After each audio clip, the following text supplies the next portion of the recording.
My name is Rebecca Carter, and there are moments in life that carve themselves into your memory so deeply you know you'll never forget them. Some are sweet, some are painful, and some sit in a confusing middle ground where the feelings are tangled, complicated, and hard to explain. What happened with my stepson is one of those moments.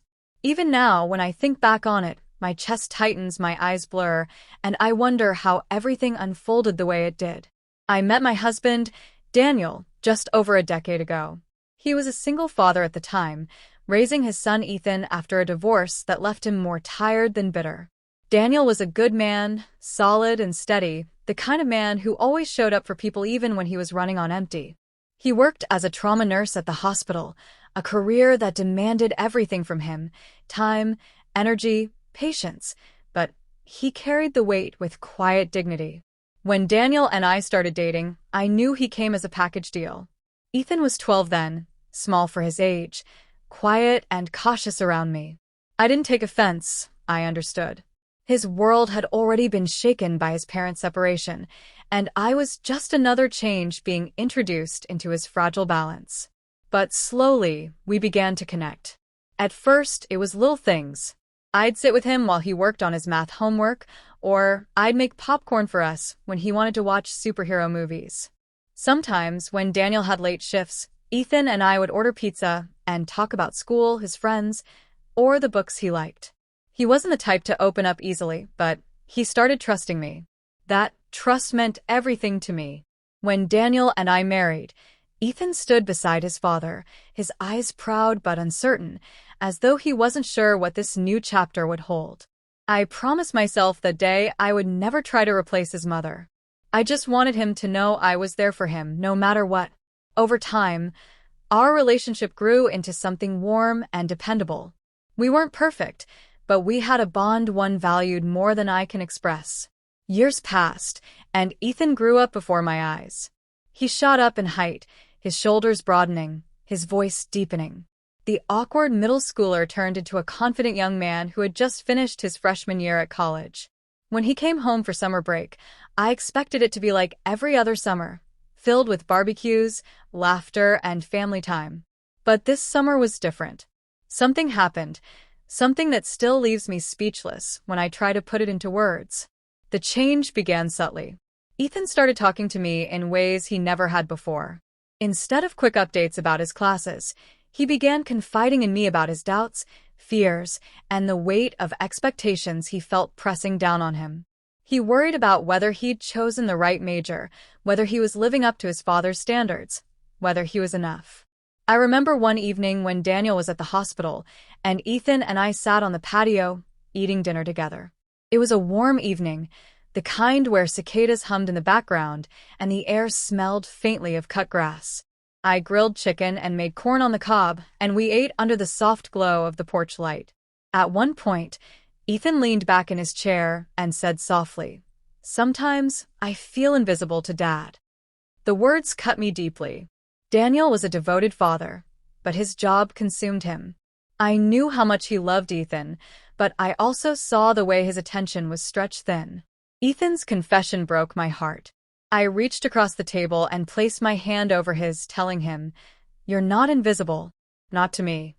His eyes met mine with a mixture of gratitude and something else I couldn't quite name. It unsettled me, but I brushed it aside. He was just a young man needing reassurance, I told myself. That was all. But over the next few weeks, Ethan sought me out more often. He joined me in the kitchen while I cooked, helped with groceries, and asked me questions about life, about love, about regrets, about choices. And while I kept reminding myself that I was his stepmother, I couldn't deny that our bond was shifting into something deeper, more complex. One rainy afternoon, when Daniel had been called in for an extra shift, the weight of everything came to a head. The storm rattled the windows, and thunder rolled across the sky. Ethan and I were inside, sitting in the living room. I was reading a book while he scrolled on his laptop. The air felt heavy, charged, like the storm outside had seeped into the house. Out of nowhere, Ethan closed his laptop and asked, "Rebecca, do you ever regret the choices you made?" The question startled me. "What do you mean?" I asked. He hesitated, then said, I mean, do you ever feel like you settled, or that you missed out on something you wanted? I studied him carefully. His expression was raw, vulnerable. Everyone has moments where they wonder about the road not taken, I said honestly. But I believe we end up where we're meant to be. He nodded but didn't look convinced.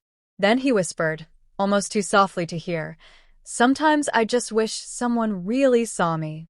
In that moment I saw him, not just as my stepson, but as a young man struggling to carve out his identity, desperate for validation and understanding. My heart ached.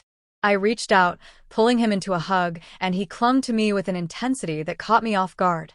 For a long moment, we sat there in silence, the storm raging outside, while something stirred inside both of us.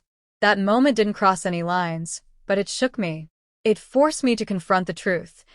Our relationship had entered dangerous emotional territory. I loved Ethan. Not romantically, not inappropriately, but in a way that blurred the lines of what I thought was possible between a stepmother and a stepson. After that afternoon, I made a conscious choice to pull back, to create space. I encouraged Ethan to spend more time with his friends, to reconnect with his father, to pour his energy into his music. I wanted him to find validation outside of me. Still, the memory of that hug haunted me. The turning point came later that summer when Daniel finally had a week off work. The three of us went on a short trip to the mountains, hiking during the day and roasting marshmallows at night. One evening, as the fire crackled and stars dotted the sky, Ethan looked at his father and said, I don't think I've ever told you this, but sometimes I feel like you don't notice me. The words hung in the air. Daniel stared at him, shocked. I held my breath, unsure of what would happen next. Then Daniel's eyes softened. Ethan, I notice you more than you think, he said quietly. I may not say it enough, but I'm proud of you. Always. For the first time in weeks, I saw relief wash over Ethan's face. Tears welled in his eyes, and he quickly wiped them away. Something shifted between father and son that night, something healing and necessary. As I watched them, I realized the weight I'd been carrying finally lifted. Ethan didn't need me to fill the role of mother, friend, or something more confusing. He needed his father's validation. And when he finally got it, the bond between them began to mend. By the time summer ended and Ethan packed his bags for college, the tension that had built between us had eased. He hugged me tightly before leaving and said, Thanks for being there for me. I'll never forget it. I smiled, fighting back tears. I'll always be here for you, I told him,